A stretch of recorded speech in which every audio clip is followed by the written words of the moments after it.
Coke studio season 4 আর আজকে আরেকটা নতুন গান। আমরা হয়তো একটু দেরি করে ফেলেছি, কিন্তু কোক স্টুডিও থেকে দূরে থাকবো এটা কখনোই হতে পারে না, সম্ভব নয়। কারণ কোক স্টুডিও মানে আলাদা একটা অনুভূতি। তো আলটিমেটলি যে নতুন গান এসেছে কোক স্টুডিও, সেটা নিয়ে আমাকে রিয়াকশন দিতেই হতো এবং সাথে সাথে তোমরাও অপেক্ষায় ছিলে। জানি হয়তোবা অনেকে ছড়িয়ে গিয়েছে, কিন্তু আবার একসাথে আমরা আসবো, একসঙ্গে এনজয় করব সমস্ত প্রোগ্রামগুলো। আজকে আমরা কোক স্টুডিওর নতুন যে গানটা, সেটা হচ্ছে রুমঝুম। এই গানটা শুনে নেব এবং তারপরে এটা নিয়ে আরও বিস্তারিত আলোচনা করব। যদিও যেটুকু বুঝতে পারছি, রুমঝুম বা এই ধরনের যে শব্দ আমি বুঝতে পারছি, তাতে হচ্ছে যে শুকনো পাতার নূপুর পায়ে কাজী নজরুল ইসলামের যে গানটা, সেইটা নিয়েই হয়তোবা এখানে গানটাকে তৈরি করা হয়েছে, পরিবেশন করা হয়েছে। তো সেটাই বিশেষ করে দেখার। তো চলো ভিডিওটা দেখি আগে, তারপরে সেটা নিয়ে আরো আলোচনা হবে। Season 4 Coke Studio Bangla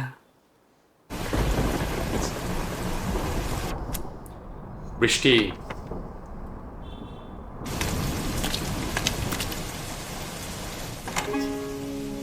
আচ্ছা, ক্যারেক্টার নিয়ে আসা হয়েছে এখানে, নতুন সংযোজন। এই ব্যাপারটা এর আগের ভিডিওগুলোতে ছিল না। Nice.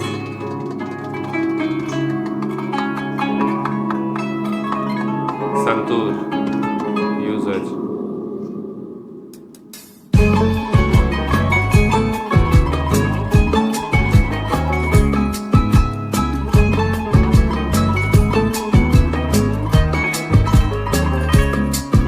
জল তরঙ্গে ঝিলমিল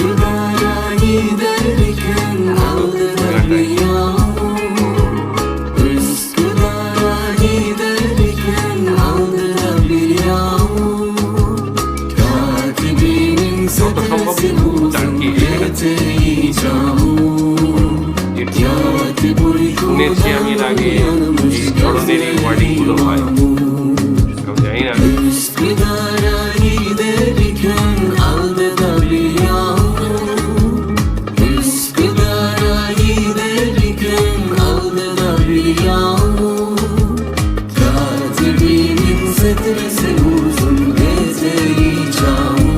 এর সাথে বাংলা আসবে,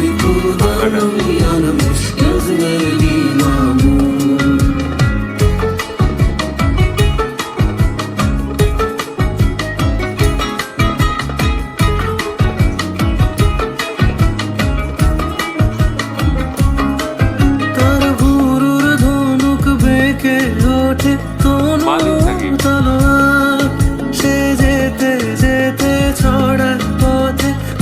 আমার ভীষণ ভালো লাগে ওর গলার সফটনেসটা,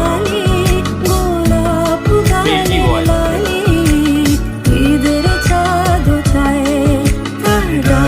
ফুলের ডালি গোলাপ গালের লালি ঈদের চাঁদ চায় রুম ঝুম ঝুম ঝুম রুম ঝুম ঝুম রুম ঝুম ঝুম ঝুম রুম ঝুম ঝুম খেজুর পাতার নূপুর বাজায় কে যায় যায় খেজুর পাতার নূপুর বাজায় কে যায় যায় রুম ঝুম ঝুম ঝুম রুম ঝুম ঝুম রুম ঝুম ঝুম ঝুম রুম ঝুম ঝুম ওড়না তাহার ভুলি হাওয়ায় দুলে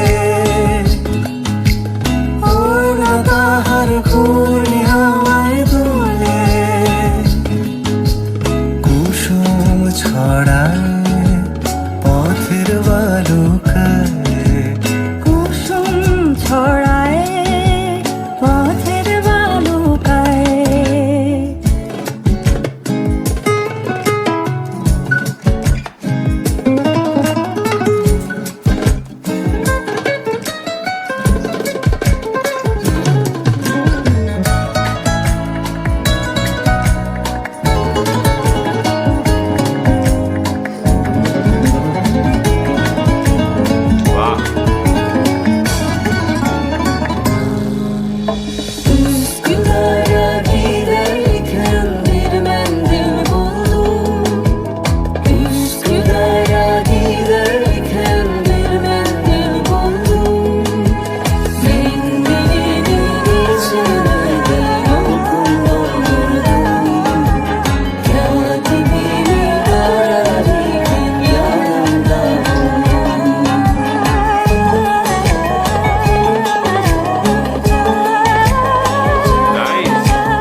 সাকিব আর নুসরাত জাহানের কণ্ঠে গানটা অসাধারণ লেগেছে, মানে রুমঝুম এবং উস্কু দ্বারা যেটুকু ওয়ার্ডটা শুনলাম, তো এই দুটোর ফিউশন মায়াবী একটা ব্যাপার নিয়ে এসেছিল পুরো গানটার মধ্যে দিয়ে।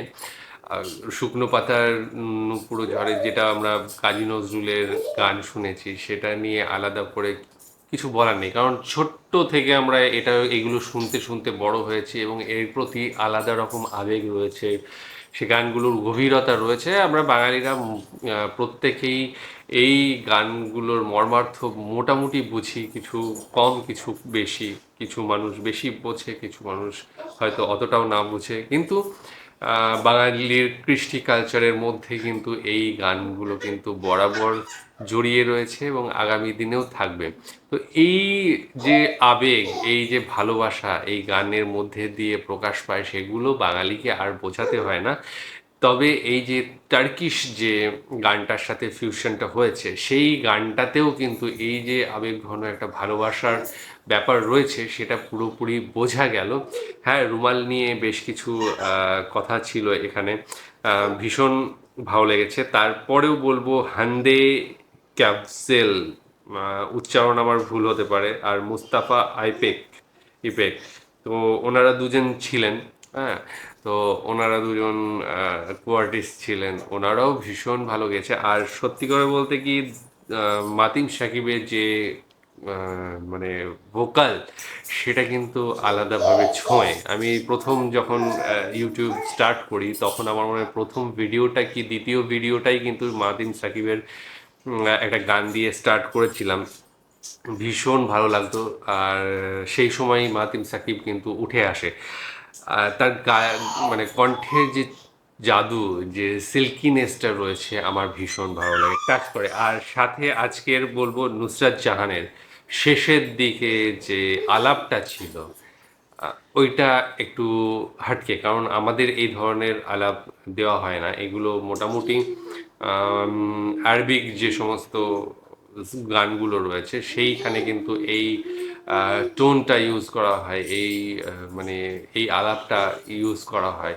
তো সেই জায়গা থেকে আমি বলবো যে ভাইব্রেশন, যেটা ভিব্রিটো, সেটাও কিন্তু ওই মানে ওই দিককার একটা মিশেল রয়েছে।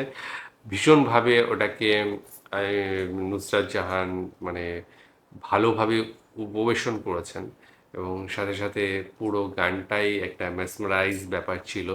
আহ, তার কিছু বলার যদি বলতে হয়, তাহলে মানে বিশেষভাবে বলতে হয় পুরো সেট আপ, হ্যাঁ, পুরো কোক স্টুডিও বাংলা, তাদের অসংখ্য ধন্যবাদ। তারা এত ভালো ভালো গান আমাদের সামনে উপহার দেন, এবং সাথে তারা এত মানে ভালো ভালো গানকে চুজ করে তাকে আরও মডিফাই, ঘষে মেজে সেটাকে এমনভাবে দেয় যাতে করে ইয়াং জেনারেশন পর্যন্ত তাতে আকৃষ্ট হয়। এই জিনিসটার জন্য আলাদাভাবে প্রশংসা প্রাপ্য কোক স্টুডিও বাংলার। আজকের মতো এই জায়গাতেই এইটুকু বলেই শেষ করতে চাইছি। আগামী দিন আবার আসছি অন্য কিছু নিয়ে, ততক্ষণের জন্য স্টে টিউনড।